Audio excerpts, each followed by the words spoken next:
Program Buli Mukyala.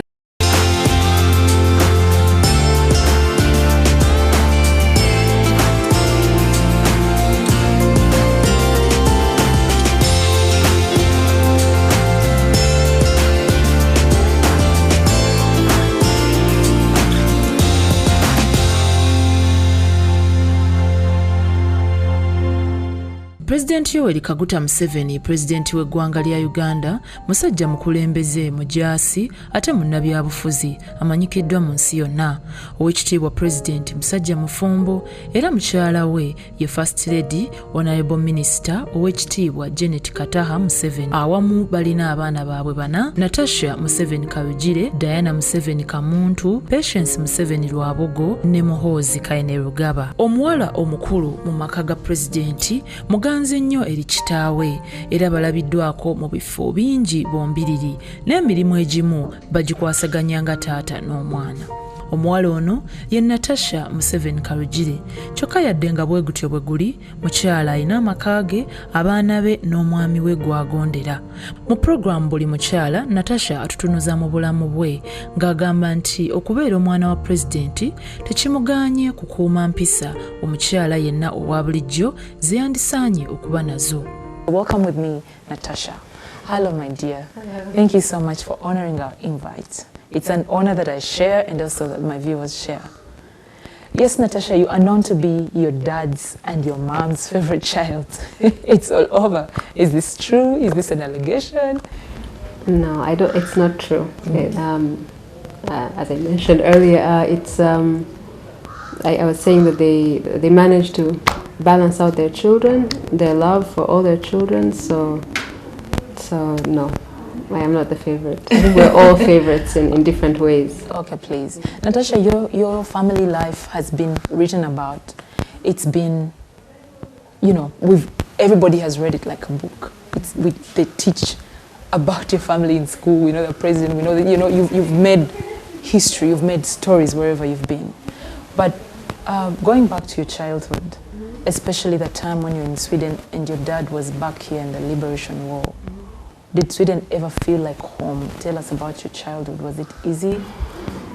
It was easy because we were young. We didn't know what was happening. So when you're young, you're oblivious to the problems that your parents are, you know, suffering and so going through. So it did not feel like home because we were in a country that is predominantly Scandinavian with, you know, white people, and there were very few Africans So there was always an element of something being different, but it was a beautiful country. They treated their refugees very well, so we were fine. We were fine. Natasha, when you were growing up, you were guarded, most definitely. You were, you know, tell us about a life where you are guarded, but you have to go to school. You have to be a child. You have to be a normal teenager. How was it for you? I think we got used to it quickly enough, I think. And we were never treated different at school. You know, my parents made sure of it. I remember, I think our first day at primary school, that when we came back from exile, my mother told the headmistress, you know, the headmaster at the time, to treat us like any other child. If we're wrong, punish us. If you know, it's not nice for a child to hear their parents saying that, but that's how our parents brought us up. So at least we never felt different at school or anywhere. You know, maybe the movements were a bit restricted, but otherwise, you know, we were regular kids really. Tell us about your family, because you find that most presidents' children, okay, most first families, there will be something. Either there will be a child that has turned into a model. There'll be a child scandal somewhere. There will be a shocker. But this, you guys happen to have gone through school, got married, did, you know, just lived like other children, upright children. How did that happen? Because we expected that your parents didn't even have time to monitor you. They probably hired, I don't know, disciplined tutors. How did it happen for you to all turn out upright and even have a pastor in the family? I think it was the grace of God, because I think now being a mother, it's it is the mercy of God for, you know, for children to grow and reach a certain age, and, you know, but also our parents were very present in our lives, both of them, both our father and our mother. They never delegated us to anyone else. We were their responsibility. They are very busy, they were and they still are, but they always made time for us in all truth. Abantu ba bulijjo balina ebibuuzo bye beebuuza ku muntu singa aba mwana wa pulezidenti naddala nga mukyala oba nga muwala. Ng'omugenyi waffe ow'olwaleero Natasha, ebimu ku bibuuzo bino bye bino. Ye ng'omukyala kuba batera okugamba nti abaana abakulira mu makanga ga bitiibwa nnyo batera okuba nti abasajja babanyooma oba abaami. Kati ye nsobola omubuuza nti singa Mukama ng'ali mu maka ge Katonda ge yamuwa, ddala asobola otwala obuvunaanyizibwa bwe ng'omukyala okuwa ekitiibwa omwami we? Buli mukyala alina obuvunaanyizibwa obukuza obulungi abaana be, oba oli mufumbo oba toli mufumbo, oba wafumbirwa pulezidenti oba musajja munaku. Ne Maama Janet Museveni Natasha atugamba nti yadde yali mu bitiibwa, abaana be yabawa obudde obumala era ye yabeekuliza. She make it because she's also a wife. She's a president's wife. And she has children, not two children. She has children to take care of. So how did she? Her children, thankfully, now are, she, you know, by the time she went into all this, we were older. We had all left home, most of us. So, you know, so it's not so much that now. But yes, she does have other responsibilities. But she's a very prayerful person.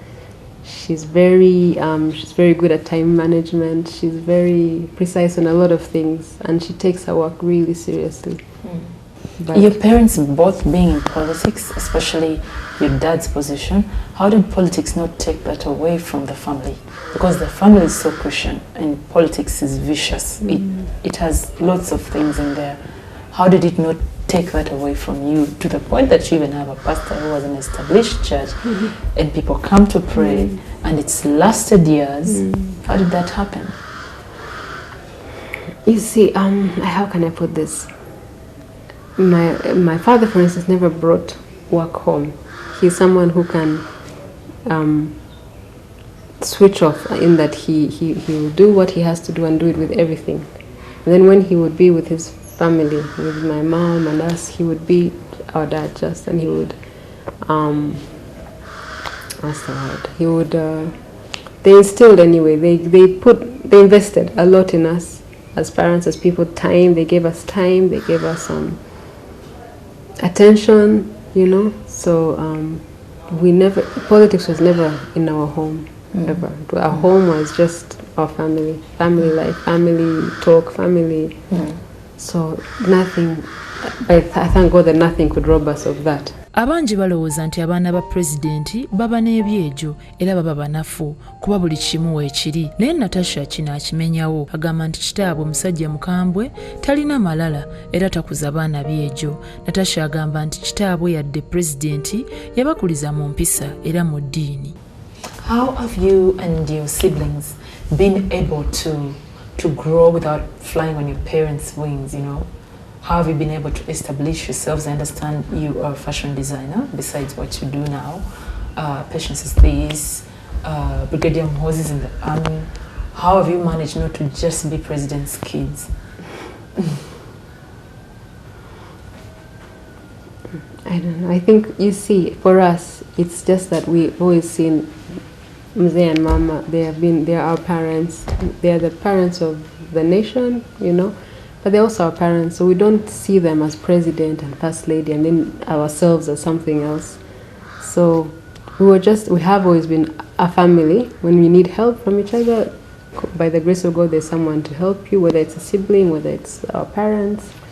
But I think they helped. I think the way they brought us up, they just helped us with to be independent, to try to be strong, you know, as much as possible. Are you thankful for the fact that you are a first daughter? Is it something you think about and say, thank you, God? Or you just say, I am a daughter of a certain gentleman who happened to be president? Yes. I don't think I have ever defined, or any of my siblings have ever defined ourselves as a first anything. Because it's not an office, you know, it's not like the office of the first daughter or any such thing. So it's just a title that has been given to us. but I know that who I am Natasha Museveni Kalugire, that's who I am, so that's who I will always be. So I don't wake up and say thank God for, no, when I wake up I thank God for life, I thank God for health, I thank God for my family and the people I love and the knowledge of Him. Those are things I thank God for. That one has never yet crossed my path of. Okay. The President, Natasha, your dad, the President of the Republic of Uganda, is among the few presidents, they're not even five, freedom fighters who have taken over power, and I mean in the whole world, through a successful revolution. Does this shock you as well? No. Is there something that about him that makes him different in your eyes and you feel like this gentleman, no wonder, and you feel like no wonder? I believe he's a very wise man, and I think he was born that way. I think he has like God-given wisdom that has taken him through this journey, and he's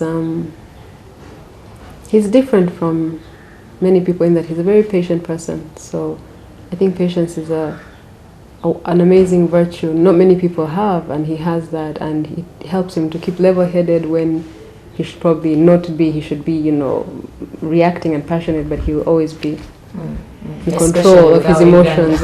Natasha Museveni Kalugire mukyala mufumbo baye Edwin Kalugire era ng'omwami ono munnamateeka era munnabizinensi. Natasha agamba nti ebyogerwa ku kitaawe nti ayingirira nnyo amaka gaabwe nebba ebyo bikusike era bya bulimba. Agamba nti kitaawe n'omuko Edwin Kalugire bawaŋŋana ekitiibwa era nga bakolagana bulungi. Natasha nebba balina abaana baabwe bana mu bufumbo bwabwe mwe bamaze emyaka egiwerera ddala. Yes, Natasha, you are a married person. How have you managed to have a successful marriage? Can a first daughter be a wife, be submissive? If she has to have a holiday with the president, can her husband say no, you must stay? Yes, he can. He can, but I think with marriage, like anything else, really, I think if God is in it, He's the one who, I always say he's the keeper of covenants. So he's the one who can enable a man and a woman to do what seems really difficult in this age, because it's becoming increasingly difficult to stay married, to do a lot of things that God requires of us. So but I think if God is in it, He gives you the grace and a lot of the virtues that we require as husband and wife to keep a marriage and for it to be blessed. And yes, Natasha, was it easy for you to, because you're a married woman now, was it easy for you to date and find a husband, and and was it easy for him? Well, I don't know, you'd probably have to ask him how easy it was for him, but he's a star. Yeah, well, he is a star. We met through family, so, and my sisters, we all really met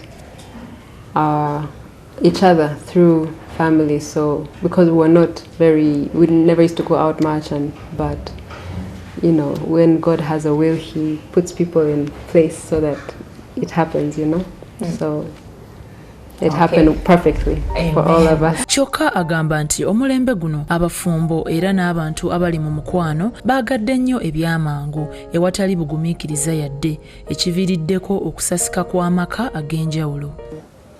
What is your message, especially when it comes to, because the marriage institution is under attack? People don't want to go in it, first of all, then those who are in it cannot sustain it anymore, and those who sustain it hate it deep down in their hearts. So what is your message? Because that's not what it used to be, and you are married, so you definitely have a message.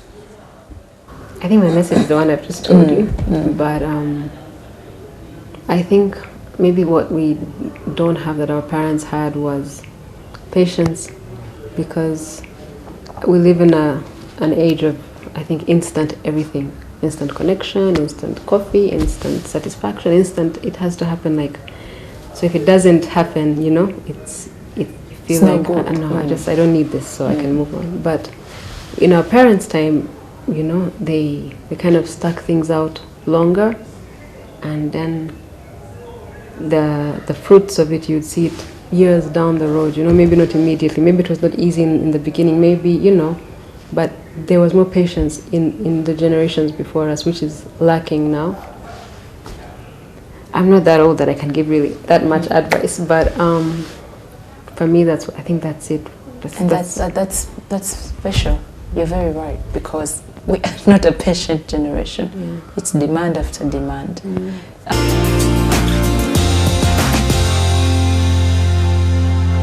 Okyalaba program Buli Mukyala